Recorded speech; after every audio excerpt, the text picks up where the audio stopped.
São 10 horas da manhã e 32 minutos e a busca por uma pele uniforme e saudável acaba de ganhar uma nova aliada em Campinas. A gente vai conversar um pouquinho sobre um procedimento que não traz dor, não traz descamação e não precisa te afastar das atividades aí do dia a dia e ajuda muito, principalmente no tratamento de melasma, das cicatrizes de acne, da flacidez, além de melhorar a textura, a luminosidade e o equilíbrio vascular da pele. Para isso estaremos conversando hoje com a dermatologista, a doutora Mônica Felitti. Muito bom dia, doutora. Bom dia. Seja muito bem-vinda aqui ao Manhã Bandeirantes. E a gente estava falando fora do ar, falei, olha, no nosso Manhã Bandeirantes temos muitos homens com pele de pêssego, ouvintes que nos escutam com pele de pêssego. E a gente estava comentando sobre o melasma. Realmente, o melasma ele afeta só as mulheres ou a incidência tem sido bem grande também nos homens? Tem aumentado cada vez mais nos homens. E uma coisa que pouca gente sabe é que a tela do computador e do celular também emite uma radiação que pode fazer abrir a mancha no rosto. Eu tenho um paciente que não se expõe ao sol com frequência e trabalha noturno no computador. Começou a queimar a pele e apareceu o melasma.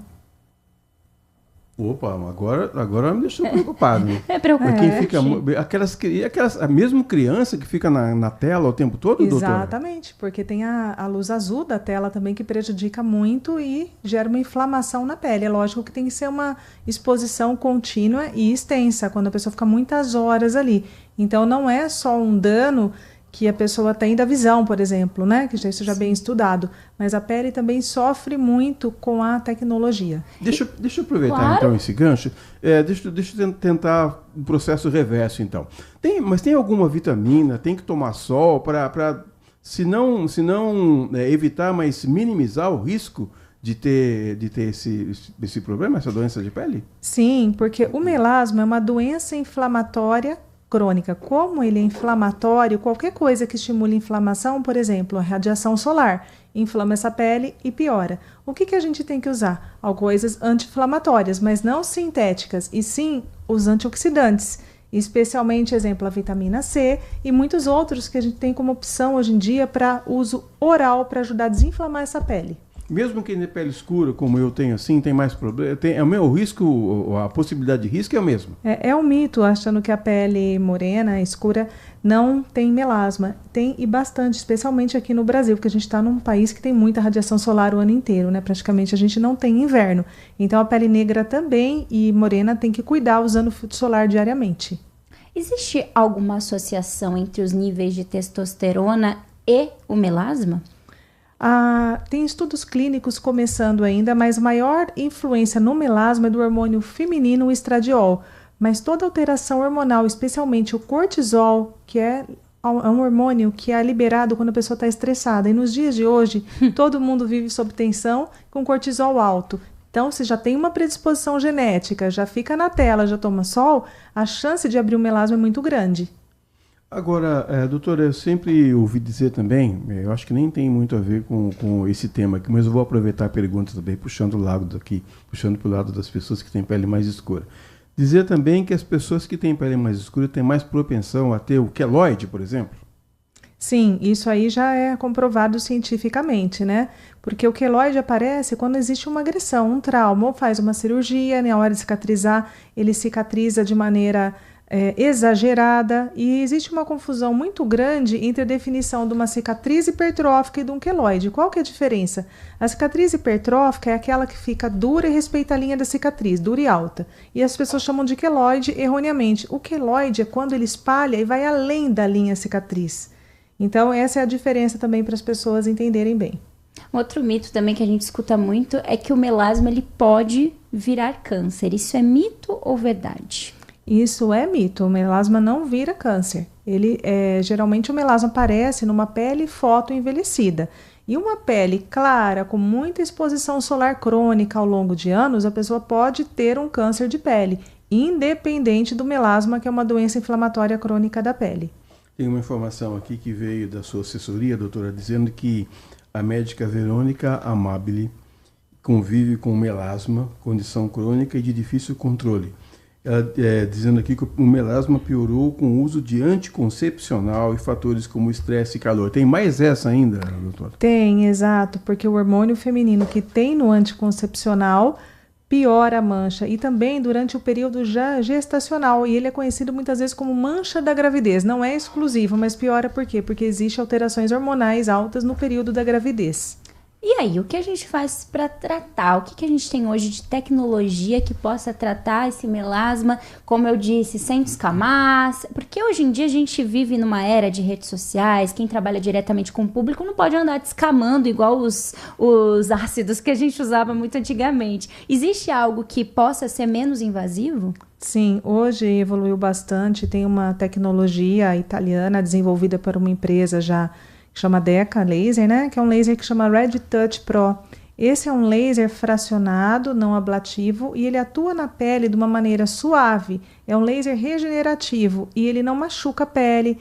É uma seção que não dói, não arde, não queima e não dá aquelas casquinhas e o inchaço que normalmente com outras tecnologias pode acontecer, e até descamação quando aplica um peeling químico no rosto. Agora, eu não tenho muito dinheiro para esses procedimentos estéticos, doutora, mas eu percebo à minha volta muita gente até exagerando com relação a esses procedimentos. Eu queria que a senhora desse também um conselho para a pessoa, ela ir regularmente ao médico, ela não fazer nenhum procedimento antes de consultar alguém que saiba dizer, olha, faça isso ou não faça, porque, cara, eu vejo na televisão, é outra pessoa, a pessoa... Eu conheci uma pessoa, ela vai fazer um procedimento lá, uma harmonização facial. A gente brinca que tem alguns colegas aqui da Band que fizeram demonização facial. A pessoa fica diferente, doutora. Por quê? Porque sempre as pessoas muitas vezes exageram, e eu prezo muito pela beleza com naturalidade. O envelhecimento, ele é inevitável, mas a gente tem que restaurar o que a pessoa está perdendo com o envelhecimento e não transformar em outra pessoa. Então isso você tem que ter um olhar clínico e uma medida de muita sutileza e delicadeza para tratar essa pele. Uma coisa importante que você falou, que eu acho que as pessoas têm que saber também, não tratar o melasma em qualquer lugar, porque hoje existe uma oferta muito grande no mercado, né? De vários profissionais. O melasma é uma doença de pele. Como uma doença de pele, deve ser tratada pelo médico. Qual médico? O dermatologista, que é o especialista em pele, porque estudou muitos anos para conseguir cuidar dessa pele e do paciente como um todo, porque a pele é um órgão grande. E a pele, por exemplo, da perna não tem melasma, mas se a pessoa tomar um sol ali, o melasma do rosto escurece, está tudo conectado. Então tem que ter muito cuidado na escolha do profissional, procurar um médico, fazer uma consulta médica para ser examinado, identificar a gravidade, e o médico vai prescrever os medicamentos para a pele adequados. Não é um skincare, como está na moda falar, tudo é skincare, né? Porque tem uma diferença enorme do que o médico prescreve no consultório e o que tem de livre demanda para comprar na internet ou nas farmácias. Isso que eu ia falar, a pessoa prefere consultar o Google do que procurar você, né, doutor? Exato, e ali não tem esse feeling, esse discernimento, e muitas vezes a pessoa usa um produto inadequado que pode piorar, não melhorar a mancha ou até piorar, que é o pior de tudo. E muitas vezes também fazer um procedimento em clínicas que não tem profissionais habilitados para isso e piorar a mancha. E até eu recebi no consultório essa semana uma paciente que teve uma complicação, que tratou num lugar com um profissional não habilitado, e o melasma dela aumentou e piorou. E chegou aos prantos no meu consultório, porque nunca foi tratado adequadamente. Precisa ter um medicamento antes do procedimento, preparar essa pele. Não é toda tecnologia que pode ser usada numa pele com melasma, né? No caso desse laser que eu falei, o Red Touch Pro, por que que ele é excelente? Ele foi premiado no Congresso de Mônaco no ano passado como o melhor laser do mundo para o tratamento do melasma, porque ele aborda as 3 vertentes. A parte da mancha, que o melasma não é só uma mancha, a parte dos vasinhos, tem vasinhos alimentando essa mancha, e a parte do envelhecimento, ele estimula colágeno, essa pele toda por baixo está fotoenvelhecida. Não existe melasma numa pele sem estar fotoenvelhecida. E esse laser consegue abordar tudo isso sem agredir.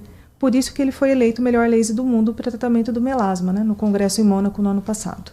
E o melasma hoje, ele é das maiores procuras no seu consultório, assim, é uma das maiores queixas dos pacientes. Além do melasma, o que mais, assim, em questão de pele, as pessoas mais procuram a doutora? O melasma, as rugas de expressão também é muito procurado, ninguém quer ficar enrugado. Estética, né? Sim. E também a acne e as manchas decorrentes da acne, como as cicatrizes e as hipercromias na pele. Doutora, o fato de nós estarmos abaixo da linha do Equador faz com que nós tenhamos mais problemas de pele, ou problemas de pele que quem está no hemisfério norte não tenha, por exemplo? Especialmente o câncer de pele, porque a radiação solar é muito grande, né? Em países do hemisfério norte, tem períodos do ano que a exposição solar é menor. Existem dias que nem sai sol, que fica escuro, os dias são mais curtos. Então, aqui a exposição solar favorece o câncer de pele. Ah, mas espera um pouquinho, doutora. Mas todo mundo diz que a gente tem que tomar sol por causa da vitamina D, não é isso? Sim, só que para produzir vitamina D não é num período muito longo, 1 minutinho por dia, nem se expor o tempo todo. Aqui a gente está exposto o tempo todo. E eu não sei, mas eu vejo muitos pacientes, é difícil um paciente hoje, mesmo no país tropical, ter um nível de vitamina D considerado ótimo. Eu tenho observado isso nos exames. Então, felizmente, nós temos suplementação e o ideal é que a pessoa procure um médico para ver como estão seus níveis e possa suplementar. E tudo sem excessos, né? O menos é mais, se o sol em excesso dá dano. Se é só um pouquinho é saúde. A senhora está falando aqui, inclusive, para o Edson Freitas e para o Alan Sanelato, que são nossos colegas aqui. Eles vão para a praia, fica igual lagarto na praia, deitado lá, virando na areia. Faz mal isso, não é, doutora? Ou se faz. Aí a dermatologista aqui fica de cabelo em pé. Eu tô arrepiada aqui só de ouvir, né?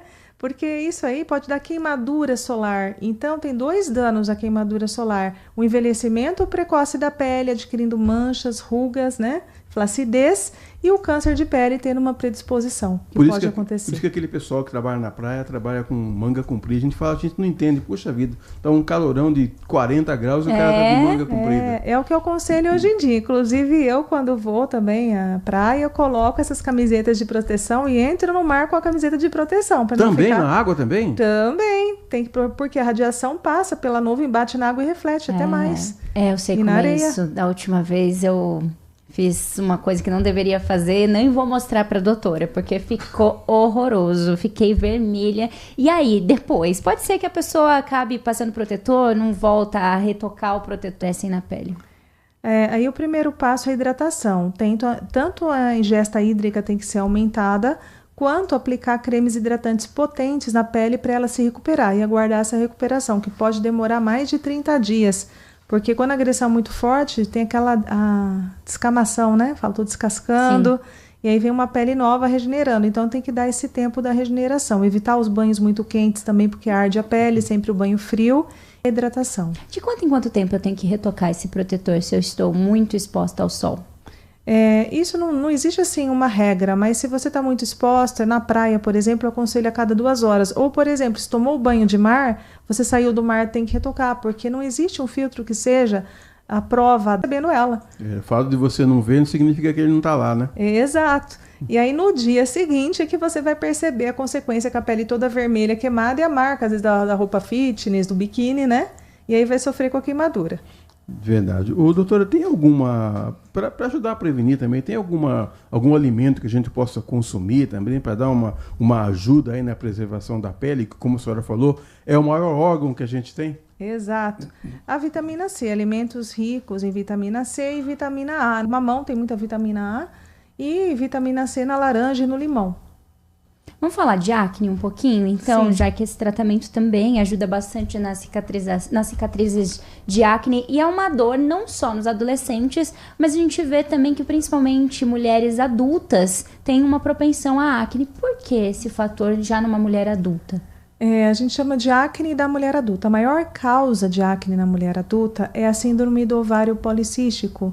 Quem tem ovário policístico tem um aumento da produção de hormônio masculino, que chamamos de androgênios, e isso dá um estímulo na pele que faz aparecer essa acne após a adolescência.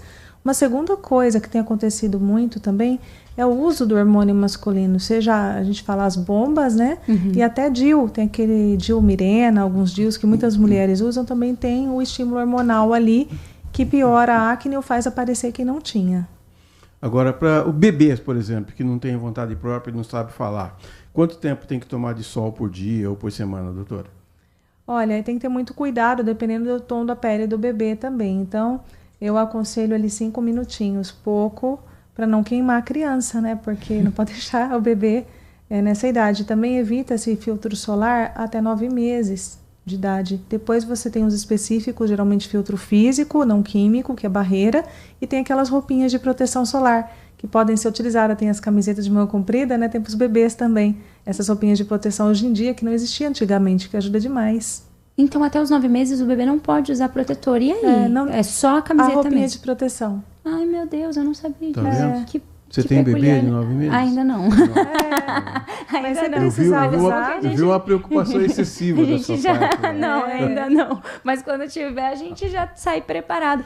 Do bebê, vamos para os adolescentes. Porque chega uma fase, muitas das vezes os adolescentes na puberdade têm muita espinha. E espinhas têm um certo nível até, né? De Gravidade, tamanho, né? de gravidade. E nos casos que são mais graves, existem os medicamentos. Quando eles são recomendados, eles são para todo mundo ou eles têm uma certa contraindicação? O que os pais devem avaliar antes de entrar com o uso dos medicamentos? Primeiro, avaliar o grau da acne, porque nem sempre é necessário um tratamento oral com medicamentos como a isotretinoína oral, né? Que a pele precisa ter um controle de exame de sangue, do fígado, tudo. Muitas vezes você consegue resolver com tratamento tópico, com peelings, com tecnologias, tudo associado. Aí depende do grau da acne. Nem todo mundo precisa tomar medicação oral para acne. Então precisa passar no médico dermatologista para esta avaliação e para fazer o melhor tratamento para aquele caso, porque não dá para você fazer uma coisa generalizada para todos. Uma pessoa é diferente da outra. E às vezes o que eu vejo em muitas peles tem concomitâncias. Tem uma acne e tem um melasma. Tem um melasma e tem uma rosácea, que é aquela pele vermelhinha. Então você precisa raciocinar. O melasma é a mancha, tem que de repente usar um ácido e um clareador um pouco mais intenso. A rosácea é uma pele sensível. E a pessoa tem rosácea com melasma, o que você faz? Né? É um desafio para nós, médicos. Então, por isso que a gente estuda muito para conseguir tratar essa pele, para não causar dano, não agredir mais e conseguir entregar o resultado e tratar essas duas doenças. A Nath falou dos adolescentes. E aquela fase, doutor, em que os meninos começam a se assanhar e olhar para as meninas de um outro jeito, ou que as meninas começam também a entrar na fase da primeira menstruação, também há uma alteração na pele desse público, não é não? Pode acontecer, mas não é 100% dos adolescentes que têm acne, porque tem que ter uma predisposição genética também para isso. Por isso a gravidade. Tem alguns que têm umas acnes muito graves, tem outros que passam ilesos, quase não tem nada. Às vezes só um cravinho, né? Uma coisa muito suave. E ao longo da vida, a nossa pele muda? Porque assim, eu sinto que ao longo dos anos, a minha pele que era mega oleosa, agora ela é oleosa somente em alguns pontos. Como eu descubro qual é o meu tipo de pele e se isso facilita também nas escolhas dos produtos, na facilidade ali do dia a dia, principalmente para nós mulheres, né? A pele oleosa, a região inteira do rosto é oleosa, e muitas vezes até o couro cabeludo. A pele mista, ela tem algumas áreas normais e algumas áreas de maior oleosidade, por exemplo, a zona T, igual o queixo, o nariz e a testa. Uma pele normal, a pessoa não vai perceber, por exemplo, poros abertos. Ela não sente nem oleoso e nem ressecado. E já uma pele ressecada, muitas vezes tem até descamação e irritação. Mesmo numa paciente jovem, que tem predisposição para isso. É mais comum a pele ressecada após os 40 anos, quando está na transição menopausal, mais próximo dos 50 anos, porque vai caindo os hormônios. E isso interfere diretamente na qualidade de pele e na retenção de água. Por isso que as mulheres falam, depois dos 40 e poucos, falam, tá caindo tudo. Minha pele não é mais a menos, mas tô ficando flácida, porque tá tudo mudando. E a capacidade de retenção de água nessa pele também. Estamos ouvindo aqui a doutora Mônica Felice, está nos dando aqui uma aula sobre dermatologia, cuidados com a pele. Doutora, eu queria perguntar para você também o seguinte, a gente está subindo aqui a faixa etária, já chegamos... Bebê, adolescente, agora já vamos chegar nos idosos já. O idoso, então, tem que ter mais cuidado ainda com a pele, então, ou o que já foi, doutor? Não, mais cuidado ainda, porque a pele do idoso parece uma folha de papel de seda, bem fininha, e qualquer batidinha fica roxo, né? Forma aqueles vasinhos e tem uma fragilidade muito grande. E muitas vezes as pessoas as mulheres especialmente, não fazem a reposição hormonal, que fragiliza ainda mais. Então, o que eu indico é evitar os banhos muito quentes, evitar o uso de bucha, especialmente aquela bucha vegetal. Às vezes o paciente chega todo ferido e machucado porque quer arrancar o couro, né? Eu falo, não tem cascão ali para arrancar, gente, então não precisa usar bucha. Então usar um sabonete suave, sem exagero, não usar bucha, banho morno para frio e hidratar sempre a pele imediatamente após o banho, o corpo inteiro. Então isso ajuda a melhorar a qualidade de pele e a resistência ao trauma. 10 horas e 52 minutos, agora que eu entendi o apelido dele, Adriano Vermelho, viu? Ele está dizendo o seguinte, ó, Ele, né? Eu, ruivo, branquelo, sardento, ocupando muito lugar debaixo do sol, gordo mesmo, não respeitei todas essas dicas e agora estou num processo de recuperação de um câncer de pele. Nossa. Estou bem, mas se usasse filtro solar poderia estar melhor. Como dizia o Pedro Vial, usem filtro. É um cuidado que eu deveria ter tido antes, então, doutora. Com certeza, né? E ainda eu falo assim, nunca é tarde para se cuidar. Eu tenho muitos pacientes que chegam mais velhos que não tiveram oportunidade antes, que a gente consegue melhorar essa pele, melhorar a qualidade, melhorar a autoestima, especialmente com essas tecnologias avançadas que nós temos ao nosso dispor, como o Red Touch Pro, essa tecnologia para melasma, para estímulo de colágeno e para rosácea. E você sabe que nós, mulheres, a gente se incomoda muito com aqueles vasinhos dilatados. O que são esses vasinhos? E se existe algum tipo de tratamento para isso? Se é natural ter esses vasinhos na pele? No rosto, especialmente, é decorrência do envelhecimento. E não sei se vocês já viram também, tem muitas mulheres que ficam tudo com o pescoço vermelho e o colo. Ah, eu já tenho. Isso é um sinal do fotoenvelhecimento. Ao mesmo tempo que prolifera manchinhas, também prolifera uma rede vascular microscópica devido à agressão da radiação ao longo da vida, especialmente em pessoas bem branquinhas, né? Que tem que ter muito cuidado. Eu vou preservar o nome dessa pessoa aqui, mas ele vai saber que eu estou falando dele porque ele trabalha no meu condomínio lá com um dos porteiros há muito tempo. Ele está lá, está afastado agora, porque se descuidou nessa época com esse negócio de churrasqueira. Queimou o rosto, está se recuperando lá. E é que você desse um recado também para as pessoas tomar esse cuidado excessivo. A gente falou da praia, a gente falou às vezes da radiação do asfalto mesmo, mas churrasqueira também é um caso sério, hein, doutora? Sim, especialmente você falou uma coisa importante, a churrasqueira e também o fogão. Eu já tive pacientes que trabalhavam em cozinha e aquele calor do forno, do fogão, piora o melasma. Então, a radiação térmica, também calor, piora a mancha. Então, só recapitulando, o que piora o melasma? A radiação solar, a radiação das telas de celular e de computador, o calor piora e uma agressão química ou física no local. Exemplo, fez um laser muito agressivo, a mancha vai reagir porque ela é inflamatória, né? Fez um peeling muito agressivo, pode piorar. Então, tem que tomar muito cuidado com essas questões ambientais e também com procedimentos para não fazer uma coisa desordenada, fazer um planejamento de tratamento e não ir, ali tem uma promessa lá, vou curar o seu melasma. Isso não existe, gente. É uma doença que não tem cura, tem controle. Você pode tirar a mancha, ela desaparecer? Sim, mas você tem a genética para aquilo. Qualquer descuido, ela volta e volta com força. Então eu falo, vamos pôr o melasma para dormir? Né? A gente põe ele para dormir e vamos fazer de tudo para ele não acordar. Então essa é a estratégia de tratamento de um jeito bem simples. Caspa é um problema de pele, doutora? Sim, a gente chama de dermatite a caspa. É uma dermatite seborreica e também relacionada com o estresse. Está relacionada à alteração da microbioma cutânea dos micro-organismos, tem que ter uma genética para isso, mas quem tem essas duas coisas, passa um momento de estresse, aumenta a caspa e a descamação, que chega até no rosto. Nossa.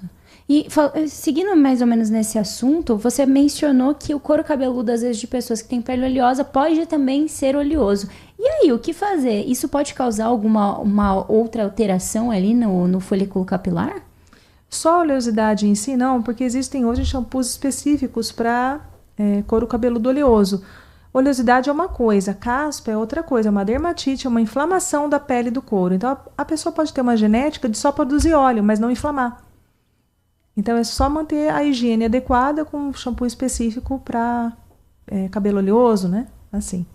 Doutora, quem quiser procurar você, fazer uma consulta, estou vendo aqui que também tem um Instituto Felite, onde cada pessoa tem um tratamento personalizado. Quem quiser procurar você, quem quiser dicas, quem quer saber se está fazendo certo ou não, faz como? Pode entrar em contato pelo WhatsApp lá do Instituto Felice ou pelo meu próprio Instagram, que já tem o contato ali, que é o @DRAMônicaFelice, F-L-I-C-I. Felice, eu não sei porque eu falei Felice. Eu também falei Felice, foi para italiano. Não, italiano. Eu também com raízes italianas. É lógico. É que é italiano mesmo e tá certo a pronúncia, é Felice. É que se eu falo Gente, Felice é brasileira, aqui, abrasileiramos. Abrasileiramos. Muito bem. Vamos agradecer a doutora? Muito bem, muito obrigada, viu, doutora? Volte sempre, acho que temos muito assunto ainda a tratar, porque quando a gente fala de pele, tem muita coisa importante pra gente trazer ainda pro nosso ouvinte. Obrigada, viu? Com certeza, foi um prazer estar aqui com vocês hoje.